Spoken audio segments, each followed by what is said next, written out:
Badan Nasional Penanggulangan Bencana, BNPB, telah melakukan sejumlah upaya mitigasi usai Badan Meteorologi, Klimatologi, dan Geofisika, BMKG, mendeteksi adanya 3 bibit siklon yang berdekatan dengan wilayah Indonesia.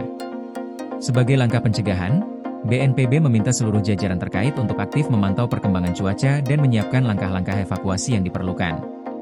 PLT Deputi Bidang Pencegahan BNPB, Pangarso Suryotomo, dalam keterangannya pada Rabu, 17 Desember 2025, menekankan pentingnya koordinasi antara BPBD Provinsi dan Dinas Provinsi dengan BPBD Kabupaten Kota.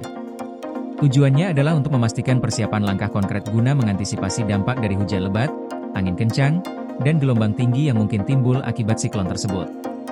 Pangarso juga mengungkapkan bahwa pihaknya akan rutin melakukan pengecekan terhadap kesiapan alat perangkat kedaruratan, termasuk perahu dan pelampung, untuk memastikan bahwa alat-alat tersebut dapat berfungsi dengan baik saat dibutuhkan. Selain itu, BNPB juga meminta perhatian khusus terhadap kelompok-kelompok yang membutuhkan evakuasi khusus, seperti lansia dan penyandang disabilitas, untuk memastikan kelancaran evakuasi mereka apabila diperlukan. Sebagai bagian dari upaya mitigasi, BNPB mengingatkan kepada BPBD dan pemerintah daerah untuk memverifikasi jalur evakuasi yang aman serta memastikan tempat pengungsian yang akan digunakan oleh masyarakat benar-benar siap.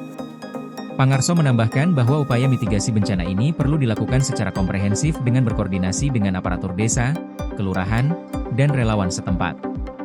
Beberapa langkah yang disebutkan termasuk membersihkan saluran air, melakukan naturalisasi sungai, penanaman vegetasi berakar kuat, serta pembangunan dinding penahan tebing. Tidak hanya itu, BNPB juga mengingatkan pentingnya pemantauan yang terus-menerus terhadap informasi peringatan dini cuaca, serta potensi ancaman bencana yang mungkin terjadi. BPBD diminta untuk terus memonitor dan memastikan bahwa sistem pantauan cuaca, termasuk sensor banjir dan longsor, dapat berfungsi dengan baik dan siap digunakan dalam situasi darurat. Selain itu, BNPB meminta BPBD untuk memastikan bahwa informasi terkait cuaca ekstrim dan kesiapsiagaan bencana dapat sampai ke tingkat desa dan kelurahan. Hal ini termasuk memastikan sistem diseminasi informasi, seperti sirine, kentongan, dan radio komunikasi, HT, dapat berfungsi dengan baik agar informasi dapat tersebar dengan cepat kepada masyarakat. Sebelumnya, Kepala BMKG, Teguh Faisal Fathani, menginformasikan bahwa ada 3 siklon yang terpantau di dekat wilayah Indonesia, yakni siklon Bakung, bibit siklon 93S, dan bibit siklon 95S. Siklon Bakung, yang berada di barat daya Lampung, mengalami perkembangan dan statusnya meningkat dari kategori 1 menjadi kategori 2, namun diperkirakan akan bergerak menjauhi wilayah Indonesia. Sementara itu, bibit siklon 93S terpantau di wilayah Bali, Nusa Tenggara, dan Jawa Timur, dan bibit siklon 95S terpantau di selatan Papua.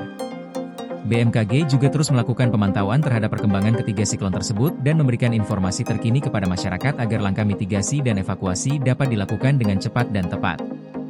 Dengan adanya deteksi dini ini, diharapkan langkah-langkah pencegahan dapat meminimalkan dampak yang ditimbulkan dari cuaca ekstrim dan bencana alam lainnya yang mungkin terjadi. Koordinasi PLN dengan TNGL jelang Hari Kesaktian Pancasila, listrik terbangun, alam tetap lestari. Panen perdana garam Aceh. PLN hadirkan energi untuk UMKM di momen menyambut Hari Kesaktian Pancasila.